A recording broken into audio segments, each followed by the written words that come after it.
नमस्कार, आप देख रहे हैं पंजाब केसरी.com। मैं हूं आपके साथ अनुज यादव। इस साल मार्च महीने में सुप्रीम कोर्ट ने एक ऐतिहासिक फैसला सुनाया था, जिसमें कहा गया था कि पारदर्शिता के साथ चुनाव आयुक्तों की नियुक्ति हो। इसको लेकर एक कानून बनाया जाए।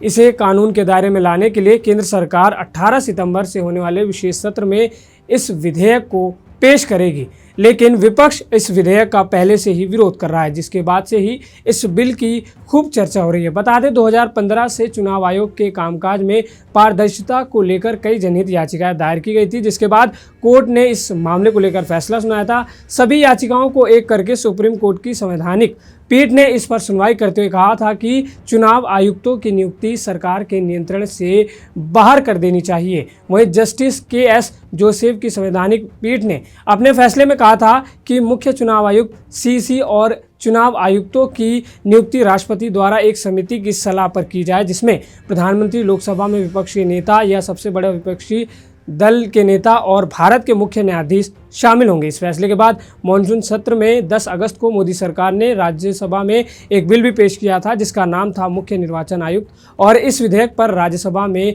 उस दौरान जमकर हंगामा भी हुआ था। हंगामा इसलिए किया गया था कि जो कोर्ट ने फैसला सुनाया था कि नियुक्ति के लिए जो कमेटी में विपक्ष के नेता और न्यायाधीश होंगे, लेकिन केंद्र सरकार चुनाव आयुक्त की नियुक्ति के लिए बनाई गई समिति की कमान पीएम और प्रेसिडेंट को देने की बात कह रही है, जिसका विरोध हो रहा है। इसलिए विपक्ष का कहना है कि मोदी सरकार चुनाव आयोग को अपनी कठपुतली बनाना चाहती है। उन्होंने इस विधेयक को असंवैधानिक, मनमाना और अनुचित विधेयक बताते हुए इसका विरोध किया है। बता दें, 18 सितंबर से 22 सितंबर तक संसद का विशेष सत्र शुरू होने जा रहा है, जिसमें इन बिलों को पास करने की तैयारी है।